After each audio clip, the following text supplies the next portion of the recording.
بسم الله الرحمن الرحيم نحمده ونصلي ونسلم على رسوله الكريم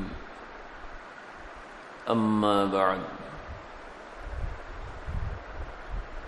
عن أبي هريرة رضي الله تعالى عنه قال قال رسول الله صلى الله عليه وسلم ثلاثة لا يكلمهم الله يوم القيامة ولا ينظر إليهم ولا يزكيهم شيخ زان أو كما قال عليه الصلاة والسلام.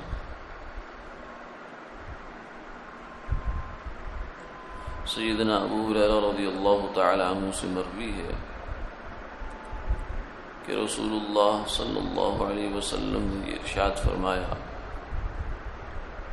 کہ 3 آدمی ایسے ہیں کہ قیامت والے دن اللہ نہ ان سے بات فرمائیں گے، نہ ان کی طرف نظر رحمت کریں گے، نہ ہی ان کو پاک کریں گے. جن میں سے پہلا آدمی بوڑھا زانی ہے.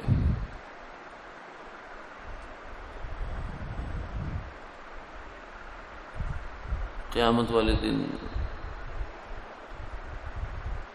اللہ کی طرف سے یہ 3 باتیں نہ ہونا یہ بہت بڑی سزا ہے کہ اللہ جس انسان سے بات نہ کرے، کیونکہ اللہ کا کسی آدمی سے کلام کرنا یہ بہت بڑا اعزاز ہے.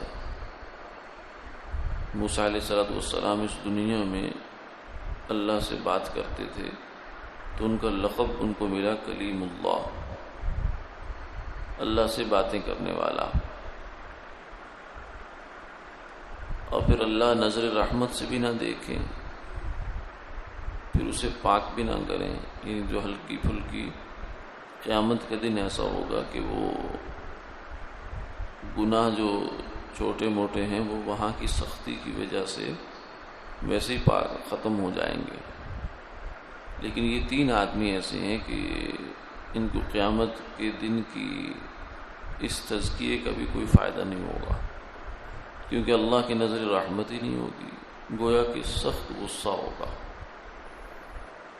انتہا درجے کا جو غصہ ہے وہ ہوگا، اور ناپسندیدگی ہوگی، اعراض ہوگا. تو یہ 3 آدمی کون سے ہیں؟ جن میں سے پہلا آدمی وہ ہے جو بوڑھا ہو جائے، اس کے بعد باوجود بھی زنا سے باز نہ آئے. اللہ نے انسان کے اندر یہ خواہش رکھی ہے فطری طور پر. یہ خواہش اپنی ذات میں بری نہیں ہے، اس کا استعمال برا ہوتا ہے. یہ اس لیے رکھی ہے کہ اس سے نکاح کرتا ہے انسان اور انسانی نسل اس سے بڑھتی ہے. یہ اگر نہ ہو تو یہ سلسلہ بھی انسان کے بڑھنے کا نہ ہو، لیکن اس خواہش کو بری جگہ استعمال کرنا یہ غلط ہے.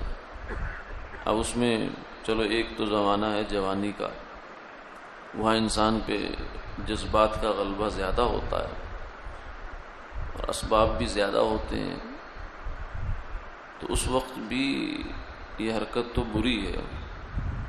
وَلَا تَقْرَبُوا الزِّنَا إِنَّهُ كَانَ فَاحِشًا وَسَاءَ سَبِيلًا. فرمایا زنا کے قریب نہ جاؤ، یعنی اس کے اسباب کے قریب نہ جاؤ، کیونکہ یہ بے حیائی ہے اور بہت برا راستہ ہے. زنا کی وجہ سے فقر مسلط ہوتا ہے انسان پر، معاشی بدحالی. تو ایک تو یہ ہے کہ چلو ابھی شادی شدہ نہیں ہوا، کنوارا آدمی ہے، اس سے کوئی ایسی ویسی بات ہو جاتی ہے، یہ بھی بری ہے. اور دوسرا درجہ یہ ہے کہ شادی ہو گئی تو اب یہ شخص جو ہے اس کی سزا میں بہت فرق پڑ جاتا ہے. جوان آدمی کی جو کنوارے آدمی کی سزا یہ ہے کہ اس کو 100 کوڑے مارے جائیں لوگوں کے سامنے. وَلْيَشْهَدْ عَذَابَهُمَا طَائِفَةٌ مِّنَ الْمُؤْمِنِينَ. زانی ہو یا زانیہ ہو، اس کو 100 کوڑے لگائے جائیں، لوگ اس کو دیکھ رہے ہوں تاکہ عبرت ہو لوگوں کو. اور اگر شادی شدہ ہو گیا پھر اس سے یہ حرکت ہوتی ہے تو اب اس کی سزا بہت بڑھ جاتی ہے. وہ یہ ہے کہ اس کو زمین پر کھڑا کیا جائے اور لوگ اس کو پتھروں سے ماریں یہاں تک کہ یہ مر جائے، ختم ہو جائے. اس کو کہتے ہیں رجم. یہ شادی شدہ زانی کی یہ سزا ہے. تو شادی ہو جانے کے بعد پھر آدمی یہ پھر کوئی وجہ نہیں رہتی سوا ہوس کے. ہوس کی کوئی انتہا نہیں ہے، کیونکہ جو ضرورت ہے وہ اللہ نکاح سے پوری کر دیتے ہیں. اس کے بعد جو آدمی دائیں بائیں جھانکتا ہے یا دیکھتا ہے تو یہ ہوس ہے. اور ہوس کا علاج پھر اللہ نے ایسا کیا کہ فرمایا اس کی سزا رجم ہے. پھر اس سے بھی اگلا درجہ یہ ہے کہ آدمی بڑھاپے کی عمر میں داخل ہو جائے، بالوں میں سفیدی آ گئی ہے، قوا میں ضعف آ گیا ہے، یعنی اب وہ بزرگوں میں شمار ہوتا ہے. اب لوگ اس پر اعتماد بھی کرتے ہیں اس کی ظاہری حالت دیکھ کر. بہن بیٹیاں اس سے اتنا پردے کا اہتمام نہیں کرتی کیونکہ بڑی عمر کا آدمی ہے، لیکن یہ اندر سے اس کی یہ خباثت ہے، اندر سے جذبات اسی طرح کے ہیں.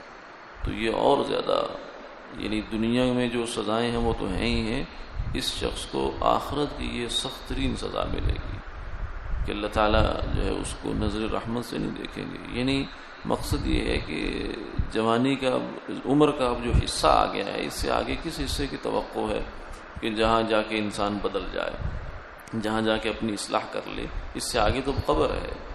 تو اس موقع پر بھی اگر اس کے اندر سے یہ برے جذبات نہیں نکلے تو بہت ہی بری بات ہے. اور زنا میں جو ہے نا وہ صرف آخری درجہ مراد نہیں ہے، بلکہ اس سے جو پچھلے درجات ہوتے ہیں، جیسے ہاتھ لگانا، چھونا، دیکھنا بری نظر سے، بری نیت سے دیکھنا، شہوت کی نظر سے دیکھنا کسی کو، یہ بھی اس میں داخل ہے. چاہے وہ جو ہے وہ کوئی عام عورت ہو یا اپنی بہو ہو. یہ بھی بعض دفعہ اس حوالے سے بھی بڑی بے احتیاطی ہو جاتی ہے. یہ جو بزرگ عمر کے لوگ ہوتے ہیں گھروں میں، اہلیہ فوت ہو گئی یا کوئی اور مسئلہ ہو گیا تو بہو کے بارے میں اس قسم کی باتیں شیطان ان کے دلوں میں ڈالنا شروع کرتا ہے. یہ بھی زنا کا ایک سٹیپ ہے. اللہ تعالی ہماری اس سے حفاظت فرمائے، نفس و شیطان سے ہر ایک کو اللہ محفوظ رکھے. آمین آمین یا رب العالمین.